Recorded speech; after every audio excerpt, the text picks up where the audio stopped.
Olá e bem-vindos a mais um Deep Dive. Hoje a gente vai mergulhar fundo num material bem específico. Pois é. São anotações detalhadas sobre o capítulo 3 da segunda carta aos Coríntios, com um olhar bem focado nas raízes hebraicas do texto. Exato. A nossa missão aqui é entender como essa fonte interpreta a ideia de uma carta viva, sabe? Algo escrito não em pedra, mas no coração das pessoas. Exatamente. E o material ele se concentra em dois pontos que são centrais. Primeiro, a distinção entre o que eles chamam de a letra que mata e o espírito que vivifica. Certo. E depois usa a história do véu de Moshe, ou Moisés, como uma grande metáfora para o entendimento espiritual. É uma perspectiva bem particular. Ok. Então vamos começar por essa imagem, a carta viva.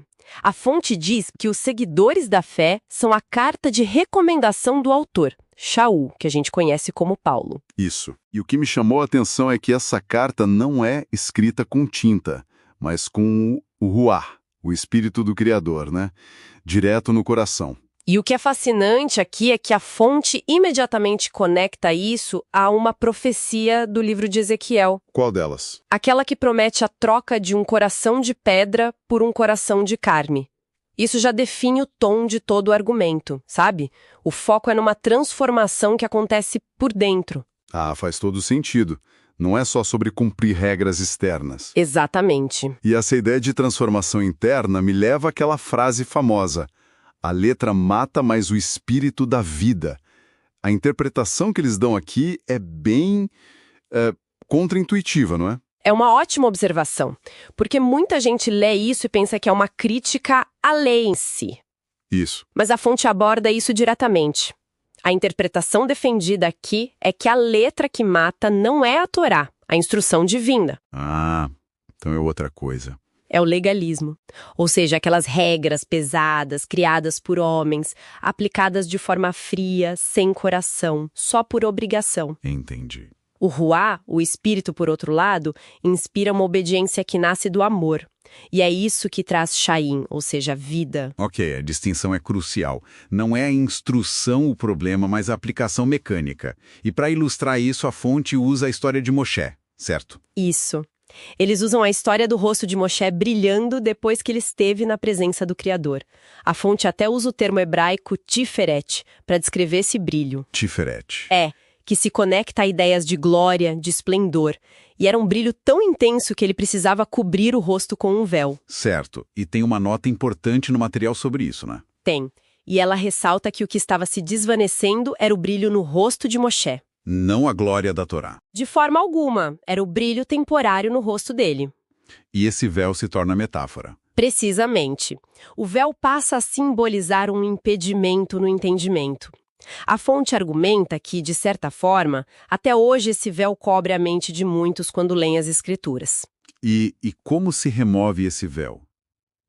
O texto aponta um caminho, a Teshuvá. Teshuvá. O que significa exatamente esse termo nesse contexto? Teshuvá é a palavra hebraica para arrependimento, mas com um sentido mais profundo de retorno. Um retorno. É, um retorno sincero ao Criador Yahweh, uma mudança de direção. E é através desse retorno que o véu é retirado. Aliás, só para esclarecer para quem nos ouve, os nomes Yahweh e Yausha que a gente está usando são transliterações hebraicas que as fontes usam para o Criador e para o Messias. Obrigado por esclarecer. Então, com o véu removido pela Teshuvá, o que acontece? A fonte fala sobre liberdade. Sim. Onde está o espírito do Criador, aí a liberdade.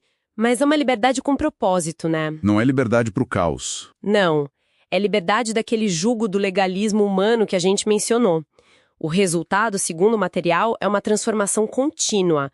A pessoa passa a refletir cada vez mais a imagem do Mashiach Yahushua. Como se fosse um processo de ser polido, de ganhar mais brilho? Exatamente isso. Um brilho que aumenta dia após dia. Então, se a gente amarrar tudo, este Deep Dive nos mostrou uma leitura bem particular.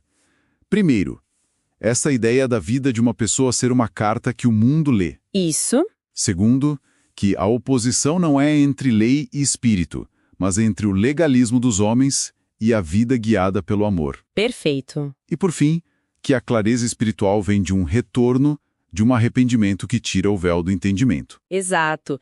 E isso tudo nos deixa com uma questão bem interessante para refletir que a própria fonte inspira.